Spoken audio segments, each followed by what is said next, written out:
দেশের সবচেয়ে বড় প্রকল্প রূপপুর পারমাণবিক বিদ্যুৎ কেন্দ্রে অর্থ কেলেঙ্কারির পর এবার পূর্বাঞ্চলে অবৈধভাবে প্লট দখলের অভিযোগ উঠেছে শেখ হাসিনা ও তার পরিবারের সদস্যদের বিরুদ্ধে। রাজুকের ঊর্ধ্বতন কর্মকর্তার সহযোগিতায় শেখ হাসিনা, তার ছেলে সজীব ওয়াজেদ জয়, মেয়ে সাইমা ওয়াজেদ পুতুল, ছোট বোন শেখ রেহেনা,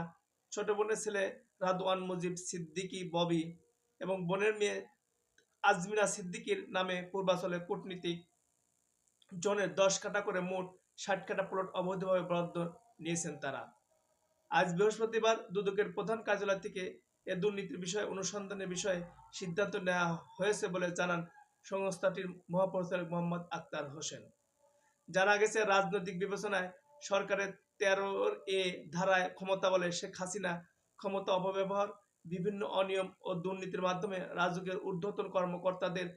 যোগ সাজশে নিজ নামে তার ছেলে সজীব ওয়াজেদ জয়, তার মেয়ে সাইমা ওয়াজেদ পুতুল, ছোট বোন শেখ রেহেনা, ছোট বোনের ছেলে রেদওয়ান মুজিব সিদ্দিকী ববি এবং ছোট বোনের মেয়ে আজমিনা সিদ্দিকীর নামে পূর্বাঞ্চলের নতুন শহর প্রকল্পের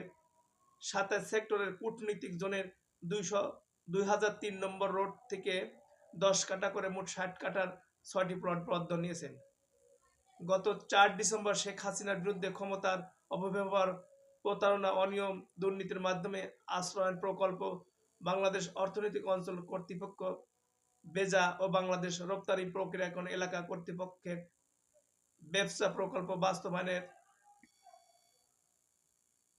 আড়ালে ২১,০০০ কোটি টাকা আত্মসাতের অভিযোগে অনুসন্ধান শুরু করেছে দুদক। ওই দিন ওই ৮ প্রকল্পের তথ্য চেয়ে প্রধান উপদেষ্টা কার্যালয়ে চিঠি পাঠায় দুদক।